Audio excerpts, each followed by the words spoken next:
Hello students, IV technical classes के YouTube channel पर आप सबका बहुत बहुत स्वागत है। आज की इस वीडियो में हम लोग वोल्ट मीटर और एमीटर की मदद से किस तरह से रेसिस्टेंस को मेज़र करते हैं उसके बारे में हम लोग आज इस वीडियो में चर्चा करेंगे, जानेंगे। तो बहुत आसान सा टॉपिक है, लेकिन इसमें कुछ कंसेप्चुअल चीज़ है, उसको समझाने के लिए कुछ डेरिवेशन किए हुए हैं ताकि आपको अच्छे से ये टॉपिक समझ में आ जाए और इस टॉपिक के अंदर क्या बारीकी है और किस चीज़ को हमको ध्यान रखना है ताकि आपका मेजरमेंट एरर फ्री हो जाए। उसके लिए थोड़ा सा डेरिवेशन और थोड़ा सा आपको समय लगेगा। बाकी मेथड बहुत आसान है। हम लोगों रेसिस्टेंस को 3 कैटेगरी में बांटा था, एक लो रेसिस्टेंस, मीडियम और हाई रेसिस्टेंस। तो एमीटर और वोल्ट मीटर का जो हम लोग यूज़ करते हैं उसको मीडियम रेसिस्टेंस को मेज़र करने के लिए, यानी 1 ओम से ज़्यादा और 100 किलो ओम से कम, 1 से 100 किलो ओम के बीच का जो रेसिस्टेंस होता है उसको मेज़र करने के लिए हम लोग एमीटर वोल्ट मीटर मेथड का यूज़ करते हैं, जिसमें एमीटर से करंट ले लेंगे, वोल्ट मीटर से वोल्टेज ले लेंगे और दोनों को डिवाइड करके ओम्स लॉ के हिसाब से रेसिस्टेंस की वैल्यू फाइंड कर लेंगे। यही आपका एमीटर वोल्ट मीटर मेथड है, जो कि बहुत आसान है। जिस भी उपकरण का मान के चले इसका हमको रेसिस्टेंस निकालना है। अच्छा, ये भी ध्यान रखिएगा कि हम लोग इससे पहले मेगर वाली वीडियो के अंदर इंसुलेशन रेसिस्टेंस की बात किया था। तो आपका ये जो हम लोग 100 किलो ओम है या उससे कम आपका होगा, तो ये इंसुलेशन नहीं, किसी इलेक्ट्रिकल इक्विपमेंट का भी इतना हाई रेसिस्टेंस हो सकता है। जैसे हीटर है जहाँ पर क्रोमियम यूज़ किया हुआ है, या आपका इस तरह का नाइक्रोम का फिलामेंट लगा हुआ है जिसका प्रतिरोध हाई है। तो वहाँ पर हम लोग क्या करेंगे, ऐसा डिवाइस जिसका प्रतिरोध हाई होता है उसको, यानी मीडियम होता है, 1 से लेकर 100 किलो ओम के बीच का होता है, उसके रेसिस्टेंस को मेज़र करने के लिए एमीटर वोल्ट मीटर का मेथड का हम लोग उपयोग करते हैं। तो एमीटर से करंट, वोल्ट मीटर से वोल्टेज, दोनों को डिवाइड करके हम लोग रेसिस्टेंस को फाइंड कर लेंगे। लेकिन कुछ चीज़ें इस वीडियो के अंदर हम लोग समझेंगे, कंसेप्चुअल है। वो कंसेप्ट क्या है, ताकि हम लोग किस तरह से एमीटर वोल्ट मीटर को आपस में कनेक्ट करें कि आपकी रीडिंग एक्यूरेट हो और एरर फ्री हो। इसमें ये चीज़ ध्यान देने वाली बात है, अगर आप एमीटर वोल्ट मीटर का कनेक्शन कर रहे हैं तो कहाँ पर किसकी वैल्यू, यानी एमीटर का इंटरनल रेसिस्टेंस और वोल्ट मीटर का इंटरनल रेसिस्टेंस किस तरह का होगा, आपस में कनेक्शन किस तरह से करेंगे, उसी को हमको यहाँ ध्यान से समझना है ताकि आपकी जो रीडिंग आए, जो हम रेसिस्टेंस को मेज़र कर रहे हैं वो एक्यूरेट आए और उसके अंदर कोई भी एरर नहीं हो। तो अब ध्यान से समझिएगा, यानी बेसिक यही है। एमीटर वोल्ट मीटर मेथड के अंदर हम लोग करंट वोल्टेज मेज़र कर लेते हैं, दोनों एमीटर वोल्ट मीटर के द्वारा डिवाइड करके हम लोग रेसिस्टेंस निकाल लेंगे। कंसेप्ट इतना ही है, लेकिन जो चीज़ समझने की है वो यहाँ पर डायग्राम की मदद से हमने समझाने का कोशिश किया है। तो मान के चलिए कोई इक्विपमेंट है, जिस इक्विपमेंट का हम लोगों को रेसिस्टेंस फाइंड करना है, यानी इस एलिमेंट का मीडियम रेसिस्टेंस है जिसको हम लोग निकालना है। इस एलिमेंट का जो रेसिस्टेंस है इसको R से दिखाया हुआ है, एमीटर इसके क्रॉस लगाए हुए हम लोग, यानी एमीटर सीरीज में लगाए हुए हैं जो कि करंट मेजर करेगा, और हम लोग पैरेलल के अंदर वोल्ट मीटर लगाए हुए हैं जो कि वोल्टेज मेजर करेगा। करंट और वोल्टेज के द्वारा जब मेजर हो जाएगा तो दोनों को डिवाइड कर देंगे, V/I कर देंगे, यहाँ से आपकी रेसिस्टेंस की वैल्यू फाइंड हो जाएगी। ठीक है, लेकिन अब ध्यान देने वाली बात यह है, समझने वाली बात यह है कि एक डायग्राम के अंदर एमीटर को हमने वोल्ट मीटर के बाद में लगाया है, और दूसरा जो डायग्राम हम यहाँ पर दिखाया है, ध्यान से देखिएगा, यहाँ पर भी हम वोल्टेज ले रहे हैं, वोल्ट मीटर लगा रहे हैं, एमीटर लगा रहे हैं, दोनों को डिवाइड कर दें, रेसिस्टेंस की वैल्यू फाइंड हो जाएगी। हमारा जो मेजर कर रहे हैं हम लोग वो रेसिस्टेंस मिल जाएगा आपको। लेकिन यहाँ पर हम लोग वोल्ट मीटर को बाद में और एमीटर को पहले लगा रहे हैं।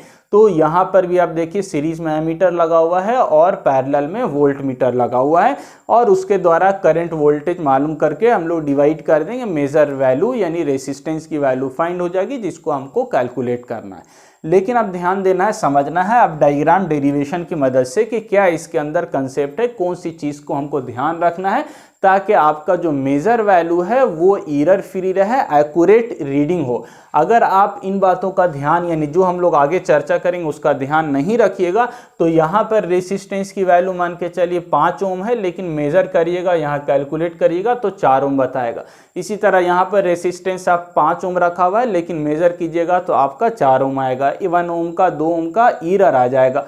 वो क्यों होगा, उसको दूर करने के लिए हम लोगों को क्या करना पड़ेगा, उसी चीज़ को यहाँ पर डेरिवेशन की मदद से समझाया गया है। दोनों का केस अलग बनेगा, इसमें हम लोग अलग चीज़ ध्यान रखना होगा, उसमें अलग ध्यान रखना होगा। यहाँ पर वोल्ट मीटर हम लोग बाद में लगाए हुए हैं, एमीटर पहले लोड के सीरीज में लगाए हुए हैं एमीटर, और यहाँ पर एमीटर आपका बाद में, पहले यहाँ पर लोड के क्रॉस वोल्ट मीटर है। तो दोनों में अलग अलग चीज़ हम लोगों को ध्यान रखना होगा यदि एरर फ्री आप मेजरमेंट करना चाहते हैं तो अब ध्यान से समझिए क्या क्या करने जा रहे हैं हम। तो डेरिवेशन की मदद से समझिए, सबसे पहले इस वाले लूप में केवीएल लगा दिया, तो अकॉर्डिंग टू केवीएल क्या हो जाएगा आपका, यहाँ पर हम लोग केवीएल लगाएंगे। तो अच्छा, ये चीज़ आपको यहाँ पर क्या है, आर से मतलब जो लोड लगा हुआ है उसका रेसिस्टेंस को मेजर करना है। एमीटर ये लगा हुआ है, एमीटर का जो रेसिस्टेंस होगा आर सफिक्स ए से दिखा हुए हैं, यानी एमीटर का रेसिस्टेंस, इसके अक्रॉस जो करंट होगा उसको आई से दिखा रहे हैं। वोल्ट मीटर लगा हुआ है, इसको वी से दिखा रहे हैं, ठीक है। यहाँ से सप्लाई देंगे हम लोग, जो सप्लाई वोल्टेज होगा वही वोल्ट मीटर के क्रॉस होगा। यहाँ पर ये आपका एमीटर लगा हुआ, सेम इसी तरह पर वोल्ट मीटर लगा हुआ, वोल्ट मीटर के क्रॉस जो करंट फ्लो होगा उसको IV से दिखा रहे हैं। रेसिस्टर लगा हुआ है जिसको मेजर करना है, इसके क्रॉस जो करंट फ्लो होगा इसको IR से दिखा रहे हैं, करंट अक्रॉस द रेसिस्टर। और जो एमीटर है उसके क्रॉस टोटल करंट होगा, इसको I से दिखा रहे हैं, यानी IV प्लस I दोनों का समीशन एमीटर के cross total I current flow होगा। अब इस वाले डायग्राम में देखिए हम क्या लगाया, KV लगाया, तो KV लगाया तो क्या मिलेगा हमको, V बराबर मिल जाएगा VA plus VR। VA plus VR कहने का मतलब टोटल वोल्टेज सप्लाई, यानी वोल्ट मीटर के क्रॉस वोल्टेज सप्लाई ड्रॉप के बराबर होगा, algebraic sum of all voltage drop in a loop. तो ये आपका वोल्टेज अक्रॉस द एमीटर और वोल्टेज अक्रॉस द रेसिस्टर, तो आपका VA प्लस VR दोनों हो जाएगा। तो VA बराबर VA प्लस VR होगा, V टोटल सप्लाई वोल्टेज हो गया जो कि वोल्ट मीटर के क्रॉस मिलेगा, VA आपका एमीटर के क्रॉस वोल्टेज ड्रॉप, और VR आपका जो रेसिस्टर लगा हुआ है इसके क्रॉस ड्रॉप। अब ध्यान से समझिए कि यहाँ पर एमीटर का जितना प्रतिरोध ज़्यादा रहेगा यहाँ पर ड्रॉप ज़्यादा होगा, यहाँ पर प्रतिरोध कम रहेगा तो ड्रॉप, चूंकि एमीटर है इसका भी कुछ अपना इंटरनल रेसिस्टेंस होता है, इसीलिए यहाँ पर भी ड्रॉप होगा, जिसको हम लोग V सफिक्स A यानी एमीटर के क्रॉस वोल्टेज ड्रॉप दिखा रहे हैं। और मेन जो ड्रॉप होगा वो रेसिस्टर के क्रॉस, जिसको हम V सफिक्स R से दिखा रहे हैं, voltage drop across the resistor. अब ध्यान से देखिए, हम यहाँ पर V उसी तरह लिख दिया है, V की जगह पर V सफिक्स A यानी voltage drop across the ammeter की जगह पर हम क्या लिख सकते हैं, I गुना R। करंट कौन सा आ रहा है, I करंट है, रेसिस्टेंस कौन सा है तो RA रेसिस्टेंस है। इसके क्रॉस कौन सा करंट आ रहा है तो सेम I करंट आ रहा है, रेसिस्टर कौन सा है तो R है, तो I गुना R लिख दिया। ये आपको समझ में आ गया, I कॉमन ले लिया, R plus RA plus R हो जाएगा, एमीटर का resistance plus load resistance R, ठीक है। अब ध्यान से समझिए, इतना दूर तक हो गया। अब हम निकाल रहे हैं RM बराबर V/I है। RM क्या है, सारा चीज़ आप लिख लीजिएगा, थ्योरी लिखिएगा तो RM क्या है, जिस रेसिस्टेंस को हमको मेजर करना है, ठीक है, measure resistance, measure resistance. RM का मतलब इसी रेसिस्टेंस को तो हम जो लोड के क्रॉस रेसिस्टर है, जो भी एलिमेंट आप रखा है इसी को तो मेजर कर रहे हैं आप, तो इसी रेसिस्टेंस को जो मेजर करने के बाद आपको मालूम चलेगा उसी रेसिस्टेंस को हम क्या बोलेंगे, RM बोलेंगे। RM बराबर क्या होगा, वोल्ट मीटर का रीडिंग V और एमीटर का रीडिंग I, दोनों को डिवाइड कर देंगे तो मेजर वैल्यू हो जाएगा। तो अब यहाँ से हम मेजर वैल्यू बराबर क्या होता है, V/I होता है। तो V बराबर कितना निकाला है, इतना निकाला है, I पहले से था, I रख दिया, I कैंसिल हो जाएगा, आपका बचेगा क्या, RA प्लस R बचेगा। अब ध्यान से समझिएगा, पता क्या चला यहाँ से कि मेजर रेसिस्टेंस वो बराबर है किसके, एमीटर का रेसिस्टेंस प्लस लोड रेसिस्टेंस। वास्तव में होना क्या चाहिए था कि हमने जो मेजर किया है RM की वैल्यू, मेजर रेसिस्टेंस वो बराबर किसके होना चाहिए था, लोड रेसिस्टेंस। मतलब लोड लगाया आप 5 ओम, तो 5 ओम मेजर करने के बाद कितना आना चाहिए, 5 ही आना चाहिए। लेकिन यहाँ पर आपका क्या पता चल रहा है कि लोड रेसिस्टेंस यानी 5 ओम जो मेजर किया है ये बराबर है किसके, तो 1 ओम रेसिस्टेंस किसका जा रहा है, एमीटर का, प्लस 4 ओम क्या हो जाएगा आपका एक्चुअल रेसिस्टेंस ये वाला। तो ये 1 ओम का क्या आ जा रहा है, एरर, यानी मेजर, आपका मेजर करने के बाद क्या आपका 5 ओम बता रहा, वास्तव में रेसिस्टर कितना लगा हुआ है, 4 है, तो 1 ओम और किसका बढ़ गया तो एमीटर का बढ़ गया।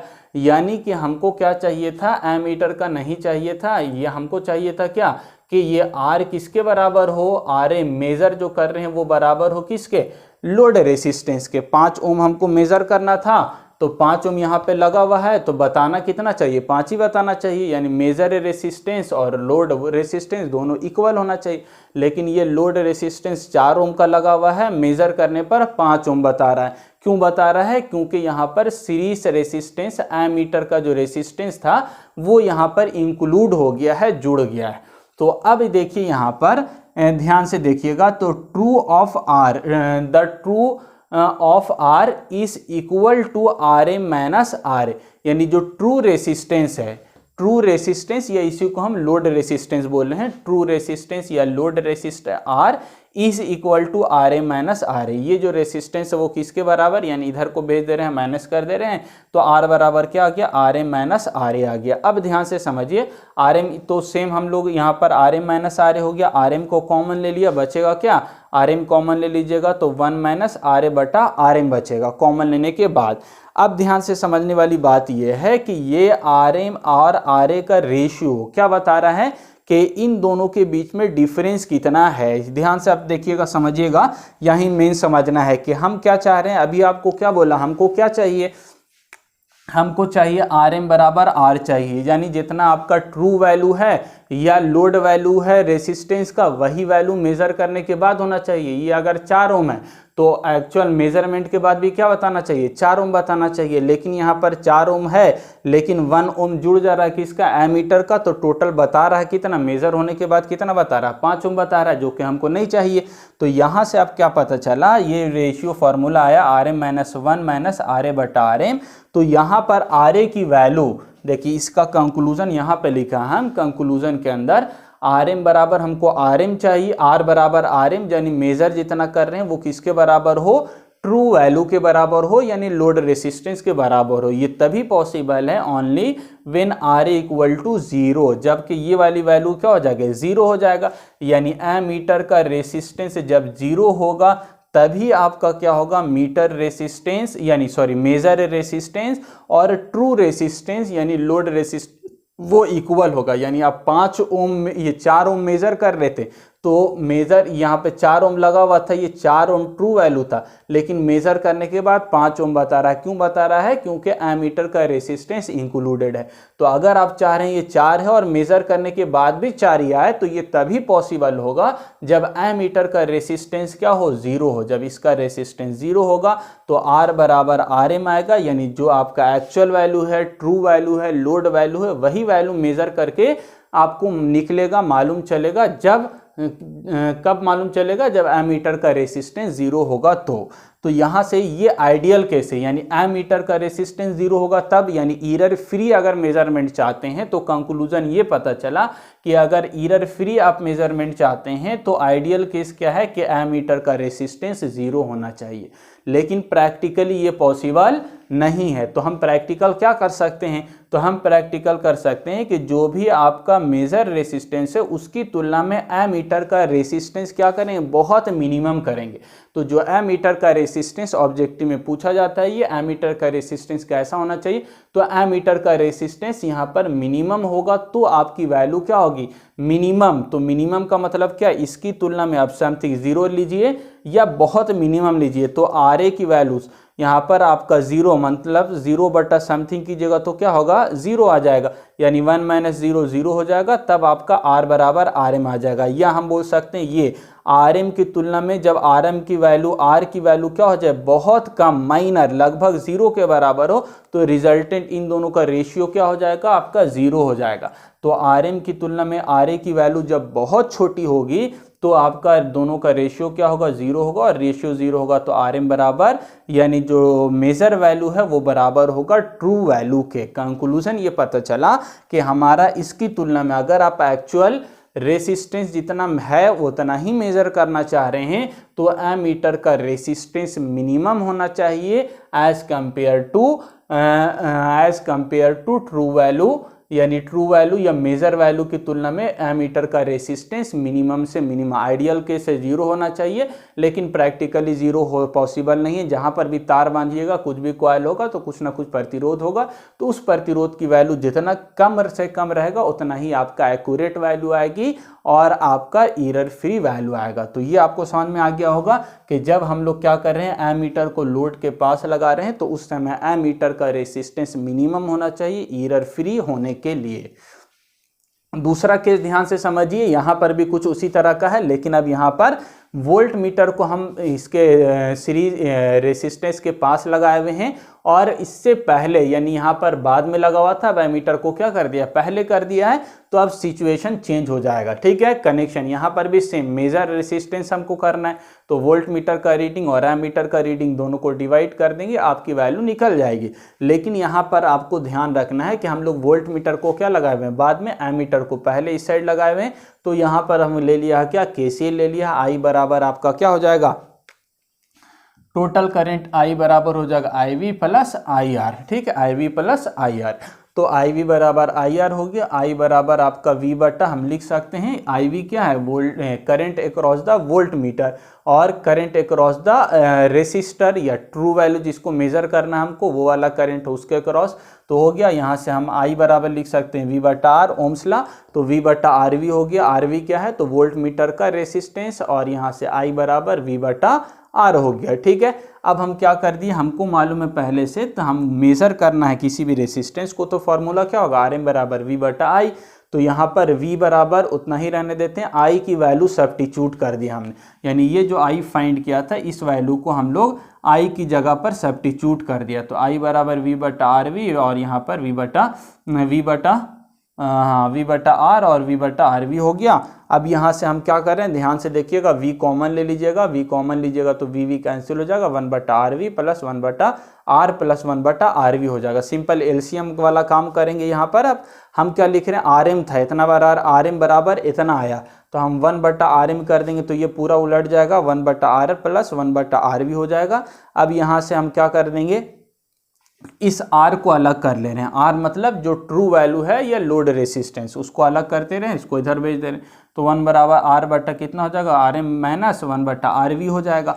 दोनों का एलसीएम ले लिया, इतना हो जाएगा। अब यहाँ से देखिए इतना आ गया, तो अब हम क्या कर रहे हैं, यहाँ पर R बराबर उसी चीज़ को लिखा है, आर एम 1 बटा आर था उसको उलट दिया है, तो R बराबर आर एम आर वी बटा R V minus R M आ गया। अब क्या किया हमने, यहाँ पर डिवाइड किया, किससे, आर वी से, तो ऊपर नीचे दोनों डिवाइड की जगह तो आर वी कैंसिल हो जाएगा, यहाँ पर आर वी कैंसिल हो जाएगा, 1 बचेगा, यहाँ पर आर एम बटा आर वी बचेगा। तो यहाँ पर ऊपर नीचे आर वी से यानी वोल्ट मीटर वाले रेसिस्टेंस से डिवाइड कर दिया, आर बराबर R M 1 minus R M बटा आर वी बचा। अब यहाँ से कंक्लूजन को ध्यान से समझना है, क्या पता चला यहाँ से मेन कंक्लूजन, तो क्या मालूम चला कि यहाँ से अगर आप चाह रहे हैं, क्या चाह रहे हैं हम लोग, कि जो रेसिस्टेंस है ट्रू वैल्यू है वो वैल्यू किसके बराबर आए, आर एम वैल्यू के बराबर आए। तो ये तभी पॉसिबल है जब क्या हो जाए, आर बराबर R M only when R V equal to infinity. ध्यान से समझिएगा, आर वी इक्वल टू इस वाले डेरिवेशन से क्या पता चला, 1 बटा आपका क्या, आर वी बराबर इन्फिनिटी। अब देखिए समथिंग बटा इन्फिनिटी रखिएगा तो क्या होगा, समथिंग बटा इन्फिनिटी 0 हो जाएगा, 1 माइनस 0 1 हो जाएगा, तो क्या निकलेगा आपका, आर बराबर आर एम निकलेगा। यानी जब आप आर वी बराबर क्या रखिएगा, आर वी वोल्ट मीटर का जो रेसिस्टेंस है, इस वोल्ट मीटर के रेसिस्टेंस को ध्यान से समझिएगा, अगर वोल्ट मीटर के रेसिस्टेंस को जब इन्फिनिटी कर दीजिएगा, यानी जब बहुत ज़्यादा आप रखिएगा, तभी आपका क्या होगा, जो ट्रू वैल्यू है और जो मेजर वैल्यू है वो इक्वल आएगा। ध्यान से समझिएगा, ट्रू वैल्यू और मेजर वैल्यू दोनों इक्वल हमको चाहिए, एरर फ्री चाहिए, तो उसके लिए जो वोल्ट मीटर की रीडिंग रेसिस्टेंस है वो इन्फिनिटी होना चाहिए। तो इन्फिनिटी होगा तो क्या होगा, इन्फिनिटी होगा तो आर एम बटा इन्फिनिटी 0 हो जाएगा, 1 माइनस 0 1 हो जाएगा, और आर एम बटा 1 1 यानी आर एम हो जाएगा, तो आर बरा आर एम निकल जाएगा, यानी आर बराबर आर एम तभी मिलेगा, ट्रू वैल्यू और मेजर वैल्यू दोनों इक्वल तभी होगा जब आपका वोल्ट मीटर का जो प्रतिरोध है वो इन्फिनिटी हो। यानी यहाँ पर 4 ओम का प्रतिरोध लगा हुआ है और आपको मेजर करने के बाद 4 ओम तभी मालूम चलेगा तभी बताएगा जबकि आपका वोल्ट मीटर का रीडिंग इन्फिनिटी होगा तब। अगर वोल्ट मीटर का रीडिंग कम रहेगा, प्रतिरोध कम रहेगा, तो आपका जितना कम रहेगा उतना ही एरर आएगा और आपका सही वैल्यू नहीं मालूम चलेगी। तो हमको करना क्या है, प्रैक्टिकल, यानी आइडियल केस ये है कि वोल्ट मीटर का रीडिंग इन्फिनिटी होना चाहिए यदि आप इस तरह का कनेक्शन करते हैं मीडियम रेसिस्टेंस को कैलकुलेट करने के लिए तो। लेकिन प्रैक्टिकली तो इन्फिनिटी होगा नहीं, हाई हो सकता है। तो हम क्या रखेंगे, यदि आरवी की वैल्यू, वोल्ट मीटर का जो प्रतिरोध हो उसकी वैल्यू हाई रखेंगे, जितना ज़्यादा हाई रखिएगा तो इसकी तुलना में, आरएम की तुलना में जब आरवी बहुत ज़्यादा हाई रहेगा तो समथिंग बटा इन्फिनिटी पहले की तरह जीरो हो जाएगा। तो इन दोनों का रेशियो जीरो होगा। जब इसकी वैल्यू, आरवी की वैल्यू बहुत ज़्यादा हाई ले लेंगे तब जीरो हो जाएगा। तो यहाँ पर आर बराबर आर एम निकलेगा। यानी आप accurate value, error free value चाहते हैं तो वोल्ट मीटर का जो प्रतिरोध है वो हाई रखिए। यदि वोल्ट मीटर को बाद में एमीटर को पहले कनेक्ट कर रहे हैं तो। दोनों केस समझ में आ गया होगा आपको। पहला केस जब एमीटर को बाद में रखे हुए थे तो एमीटर का रेसिस्टेंस का ध्यान रखना है। एमीटर का रेसिस्टेंस आपका मिनिमम होना चाहिए, जीरो होना चाहिए। तो जितना कम रहेगा उतना एरर फ्री आपका आएगा रीडिंग। और अगर वोल्ट मीटर को बाद में एमीटर को पहले लगा रहे हैं तो यहाँ पर वोल्ट मीटर का रीडिंग इंपॉर्टेंट है, तो वोल्ट मीटर का प्रतिरोध को हाई रखना है। जितना हाई रखिएगा उतना एरर फ्री आपका वैल्यू यानी मेजरमेंट होगा। तो आपको आई होप बहुत अच्छे से क्लियर हो गया होगा। बहुत सिंपल सा डेरिवेशन है। अगर सिर्फ आप थ्योरी के अंदर ये बात समझ में आ गया, एमीटर वोल्ट मीटर और प्रतिरोध डिवाइड करके, तो उतना भी है। लेकिन थोड़ा सा डेप्थ समझना है तो इन चीज़ों को आपको ध्यान रखना होगा, डेरिवेशन को ध्यान रखना होगा, तो आपको बहुत अच्छे से ये चीज़ हमेशा क्लियर रहेगा। तो आई होप आपको वीडियो पसंद आया होगा। अगर वीडियो पसंद आया तो लाइक कीजिए, चैनल पर नए हैं तो सब्सक्राइब कीजिए और अपने दोस्तों को ज़रूर शेयर कीजिए। आपको मालूम है गर्मी कितनी पड़ रही है, तो पंखा बंद करके पसीना बहा के आप लोगों के लिए वीडियो बना रहे हैं। तो आप लोग की जिम्मेदारी, रिस्पॉन्सिबिलिटी है कि ज़्यादा से ज़्यादा वीडियो को शेयर कीजिए ताकि अपने दोस्तों तक पहुँचे और हमारे लिए एक तरह का एनर्जी, मोटिवेशन मिले, ताकि और इसी तरह का वीडियो आप लोगों के लिए बनाते रहें। मिलते हैं नए वीडियो में। Thank you.